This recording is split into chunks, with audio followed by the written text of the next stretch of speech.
आप सब लोगों को मेरा नमस्कार, सबको मेरा प्रणाम। दोस्तों, इन्होंने जेल तो भेजा था ये सोच के कि केजरीवाल को जेल भेज देंगे और उसके बाद इनकी पार्टी बिखर जाएगी, इनके काउंसलर बिखर जाएंगे, इनके एमएलए बिखर जाएंगे, आधे एमएलए को तोड़ लेंगे, आधे काउंसलर को तोड़ लेंगे, एमसीडी में इनकी सरकार गिरा देंगे, दिल्ली में इनकी सरकार गिरा देंगे। नतीजा बिल्कुल उल्टा हुआ इनका। हम हमेशा कहते थे कि आम आदमी पार्टी पार्टी नहीं है, हम सब लोग एक परिवार हैं। रोजमर्रा की जिंदगी में वो साबित भी होता था, जिस तरह से हम एक दूसरे के सुख दुख में काम आते थे। लेकिन एक तरह से ये सबसे बड़ी विपदा आई थी जब इन्होंने मुझे गिरफ्तार किया। तो दो चीजें हो सकती थी, एक ये कि हम सारे मायूस होके इधर उधर बिखर जाते, लेकिन वो नहीं हुआ। दूसरी बात हुई, उस क्राइसिस का हमने मिलके डट के मुकाबला किया और उस क्राइसिस ने परिवार को और ज्यादा एकजुट कर दिया, इकट्ठा कर दिया। जिस मकसद से उन्होंने जेल में डाला था उसका बिल्कुल उल्टा हो गया। जितनी भावनाएं और जितना भावुकपन लोगों के, आप सब लोगों के बीच में था, हमारे पदाधिकारियों में, काउंसलर्स में, वॉलंटियर्स में, विधायकों में, उस इमोशंस ने सबको, परिवार को एकजुट कर दिया। हमारे कई लोगों को इन्होंने तोड़ने की कोशिश की, काउंसलर्स को तोड़ने की कोशिश की, एमएलए को तोड़ने की कोशिश की, कोई नहीं टूटा, कोई नहीं टूटा। पूरे देश के अंदर मिसाल खड़ी कर दी आप लोगों ने। पूरे देश में लोग कह रहे हैं कि दूसरी पार्टी वाले तो यूं टूट जाते हैं। कई लोग तो ऐसे हैं, कई जगह से खबर आ रही है कि फलानी पार्टी के चुनाव के पहले ही छोड़ के उधर चले गए।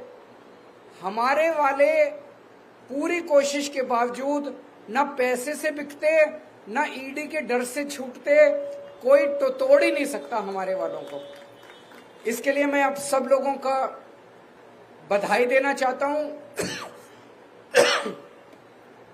और पूरे देश को गर्व है आप हमारे नेतृत्व के ऊपर, हमारे काउंसलर्स, हमारे एमएलए, सबके ऊपर। जैसे कहा जाता है ना कि यदा, गीता में लिखा, यदा यदा ही धर्मस्य ग्लानिर्भवति भारत। जब जब धर्म कमजोर होगा, एक तरह से भगवान कृष्ण ने पूरी विश्व को ये विश्वास दिया है कि मायूस होने की जरूरत नहीं है, मैं हूं। भगवान ये कह रहे हैं, मैं हूं भगवान।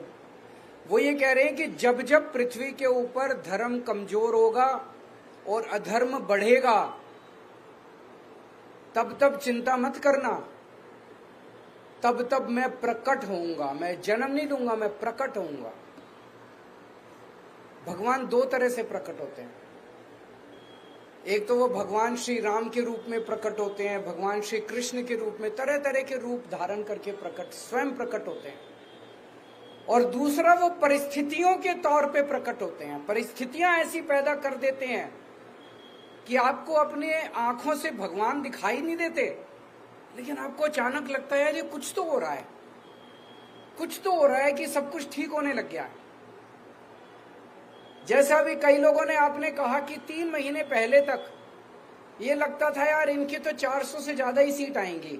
किसी को उम्मीद नहीं थी, सबको लगता था हाँ यार 400 सीट आएंगी, इनकी तो 400 सीट आएंगी। अचानक 3 महीने में इतनी सारी घटनाएं घट गई, इतनी सारी घटनाएं, अपने आप बड़ी बड़ी घटनाएं घटती जा रही हैं देश के अंदर। आज शर्त इस बात की नहीं लग रही देश के अंदर कि 400 सीट आएंगी, शर्त इस बात की लग रही है कि 250 सीट आएंगी कि नहीं आएंगी इन लोगों। ये क्या है? ये चमत्कार है, ये ऊपर वाले की कृपा है, ये हनुमान जी की कृपा है, ये भगवान श्री कृष्ण ने जो गीता के अंदर उन्होंने आश्वासन दिया है पूरी कायनात को, ये उसका प्रकटीकरण है। ये आपको पता नहीं चलेगा, लेकिन कुछ हो रहा है चारों तरफ। मेरे को जब गिरफ्तार किया, मुझे लग रहा था 6-7 महीने तो अब जेल में रहना पड़ेगा। मैं उसके लिए मानसिक तौर पे तैयार था। मुझे बिल्कुल उम्मीद नहीं थी कि मैं बीच में वापस लौट के आऊंगा। चमत्कार हो गया। शुक्रवार को सुप्रीम कोर्ट ने जो जजमेंट दिया वो एक तरह से ऐसे लग रहा कि प्रभु ने कोई चमत्कार किया है। और अभी मैं परसों जब एक रोड शो में गया तो एक रोड शो में एक महिला जोर से चिल्लाई, बोली जी भगवान ने भेजा है आपको बीजेपी को हराने के लिए। 20 दिन के लिए 21 दिन की जो जमानत मिली है ये भगवान ने भेजा है। तो प्रभु अपनी तरीके से लीला करता है, लेकिन लीला भी वो तभी करता है जब आप कर्म करते हो। ये मत सोच लेना भगवान लीला कर रहा है पापा। कर्म करना पड़ेगा कि नहीं करना, मेहनत करनी पड़ेगी। बिना कर्म के फल नहीं मिलेगा, फल उसके हाथ में है। लेकिन वो भी ये देखता है कि कर्म कर रहे हैं कि नहीं कर रहे हैं लोग। कर्म तो करना पड़ेगा। इन्होंने पूरी कोशिश की जेल के अंदर केजरीवाल को तोड़ने की, तरह तरह से। कभी अपमानित करते थे, कभी बेइज्जत करते थे। 15 दिन तक इन्होंने मेरे को इंसुलिन नहीं दिया। मेरे को 20 साल से शुगर की बीमारी है और 10 साल से मैं इंसुलिन पे हूं। शुगर की बहुत हाई लेवल की बीमारी है मुझे, और मैं डेली 52 यूनिट इंसुलिन लेता हूं। 52 यूनिट बहुत ज्यादा होते हैं। 52 यूनिट इंसुलिन लेता हूं। तो जब मैं जेल में गया, डेली मेरा बढ़ता जाए, कभी 300, कभी 325, कभी 350। अब मुझे चिंता होने लगी, क्योंकि ज्यादा टाइम तक अगर शुगर हाई रहती है तो फिर धीरे धीरे आपकी किडनी खराब होने लग जाती है, धीरे धीरे आपका लिवर खराब होने लग जाता है और परमानेंट डैमेज हो जाता है आपके शरीर के अंदर। तो मैं बार बार डॉक्टर को बोलूं कि भाई मेरे को इंसुलिन दे दो, मेरे को। हाँ सर मॉनिटर कर रहे हैं, जरूरत होगी तो। मैंने कहा और क्या जरूरत होगी, 300 पहुंच गया, 325 पहुंच गया, और क्या। आप लोगों ने फिर आवाज उठाई, मीडिया ने आवाज उठाई, तो इनको मजबूर होकर इंसुलिन देना पड़ा। मेरी वाइफ मेरे से मिलने आया करती थी। ये तो कानूनी रूप में अधिकार है। जो भी अंदर कैदी हैं, चाहे आतंकवादी हैं, चाहे बलात्कारी हैं, चाहे हत्यारे हैं, हफ्ते में 2 मीटिंग आपको अपने परिवार से अलाउड है। आप अपने परिवार से मुलाकात कर सकते हो। एक दिन मेरी वाइफ को मना कर दिया इन्होंने कि आपकी वाइफ को नहीं मिलने देंगे। फिर वो अखबारों में छप गया, चारों तरफ शोर शराबा हुआ। तो 12 बजे आना था, उन्होंने 11 बजे फिर लिखा कि ठीक है आ जाओ। सवेरे 8 बजे ईमेल भेज दी कि आज की आपकी मुलाकात कैंसिल। फिर शोर हुआ बाहर, तो उन्होंने फिर 11 बजे उनको दोबारा भेजा कि ठीक है आ जाओ। मेरी वाइफ से मिलने से मना कर दिया। भगवंत मान जो कि पंजाब के मुख्यमंत्री हैं, वो मेरे से मिलने के लिए आए। जेल मैनुअल में लिखा हुआ है कि अगर जेल सुपरिटेंडेंट चाहे और अगर कैदी का बर्ताव ठीक है तो उनको कमरे के अंदर आमने सामने बैठ के इज्जत के साथ मिलवाया जा सकता है। मैं भी दिल्ली का मुख्यमंत्री, मैंने अभी इस्तीफा नहीं दिया था। वो पंजाब के मुख्यमंत्री, उन्होंने भी चिट्ठी लिखी। पंजाब के डीजी पुलिस ने चिट्ठी लिखी कि पंजाब के मुख्यमंत्री आ रहे हैं, आप कमरे के अंदर दोनों को मिलवाने का इंतजाम। उन्होंने जाली जो जेल है, जेल की जाली जो आप पिक्चरों में देखते हो, जाली के उस पार भगवंत मान और जाली के इस पार, तो बेइज्जती कर रहे थे। और इसका मेरे को क्या फर्क पड़ता है, हम वैसे बात कर ली हमने। लेकिन उनका मकसद केवल अपमानित करना था, उनका मकसद केवल बेइज्जत करना था। मेरे सेल में 2-2 सीसीटीवी कैमरे लगा रखे थे। मैं कितने बजे उठता हूं, कितने बजे लेटता हूं, कितने बजे खाना खाता हूं, क्या टीवी चैनल देखता हूं, एक एक मिनट की 13 अफसरों के कमरे में 13 ऑफिसर्स मेरे सीसीटीवी कैमरे की वो चलती थी टीवी के ऊपर मेरे से। तो 13 लोग मॉनिटर करते थे। रात को मैं कितने बजे उठता हूं, 3 बजे उठे ये बाथरूम करने के लिए, एक एक चीज मॉनिटर होती थी। और बता रहे हैं कि प्रधानमंत्री कार्यालय को एक उन्होंने फीड दी हुई थी। मेरे सीसीटीवी कैमरे को मोदी जी मॉनिटर कर रहे थे कि केजरीवाल कितने बजे। क्यों? वो ये देखना चाहते थे केजरीवाल टूटा तो नहीं, केजरीवाल डिप्रेशन में तो नहीं है। मैं उनको कहना चाहता हूं मेरे ऊपर भगवान हनुमान जी का आशीर्वाद है, बजरंग बली का आशीर्वाद है। ऐसे नहीं टूटने वाला केजरीवाल,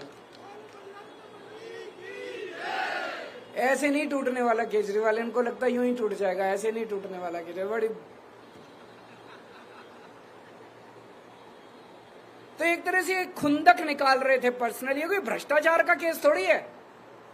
पता नहीं क्या खुंदक पाल रखी है मोदी जी ने मेरे खिलाफ, आम आदमी पार्टी के खिलाफ। वो क्रश करना चाहते हैं आम आदमी पार्टी को। लेकिन मोदी जी भगवान तो नहीं है ना, भगवान तो है, वो हमारे साथ है, भगवान हमारे साथ है। आज इनको सबसे ज्यादा डर किस चीज का लग रहा है? हमारे काम का।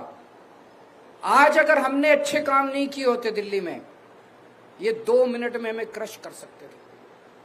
आज हमने अच्छे काम किए। ये टीवी चैनल वाले ही मैं देखा करता था अंदर सेल में बैठ के टीवी पे, जहां सड़क पे जाते थे टीवी चैनल वाले, जिससे पूछते थे सब यही कहते थे, यार केजरीवाल ने स्कूल अच्छे कर दिया, उसको जेल में नहीं डालना चाहिए था, यार उन्होंने अच्छा काम किया, उनको जेल, यही कहते हैं ना। पहली लाइन होती है काम अच्छा किया है इसलिए जेल में नहीं डालना चाहिए था। हमने अगर काम नहीं किए होते तो जनता क्या कहती, निकम्मा है, अच्छा हुआ जेल में डाल दिया। हमारे काम की वजह से आज हमारी इज्जत है, हमारे काम की वजह से आज लोग हमें प्यार करते हैं, हमारे काम की वजह से बीजेपी हमसे डरती है। काम मत छोड़ना, काम करते रहना। अपने अपने इलाके में एमसीडी का सबसे बड़ा काम है साफ सफाई। साफ सफाई पे लगे रहना, वो मत छोड़ देना किसी भी हालत में, नहीं तो मेरे दिल को तकलीफ होगी। पक्की बात, साफ सफाई पे खूब ध्यान रखना। इनका मकसद है कुछ भी करके, इन्होंने मनीष को जेल में डाल दिया सोच के कि मनीष जेल जाएगा तो स्कूल बंद हो जाएंगे, होने नहीं दिया हमने, आतिशी ने संभाला। उन्होंने सत्येंद्र जैन को जेल में डाल दिया ये सोच के कि मोहल्ला क्लिनिक बंद हो जाएंगे, अस्पताल बंद हो जाएंगे, होने नहीं दिया हमने। अब इन्होंने केजरीवाल को जेल में डाल दिया कि दिल्ली बंद हो जाएगी, होने मत देना दिल्ली, चाहे केजरीवाल को जितने साल भी जेल जाना। मेरे को पिछले कुछ दिनों से पूरे देश भर से इंडिया गठबंधन के कई पार्टियों के कैंडिडेट्स के सबके इनविटेशन आ रहे हैं। जितना मेरे से बन पड़ेगा अगले 21 दिन में ज्यादा से ज्यादा जगह जाके और प्रचार के लिए मैं जाऊंगा। इंडिविजुअल कैंडिडेट्स के फोन आ रहे हैं, आप हमारे यहाँ भी आओ, उत्तर प्रदेश से, बिहार से, महाराष्ट्र से, झारखंड से, जहां जहां बुलाएंगे, जहां जहां मैं जा सकूंगा मैं जरूर जाऊंगा, पूरी मेहनत करूंगा और आपको भी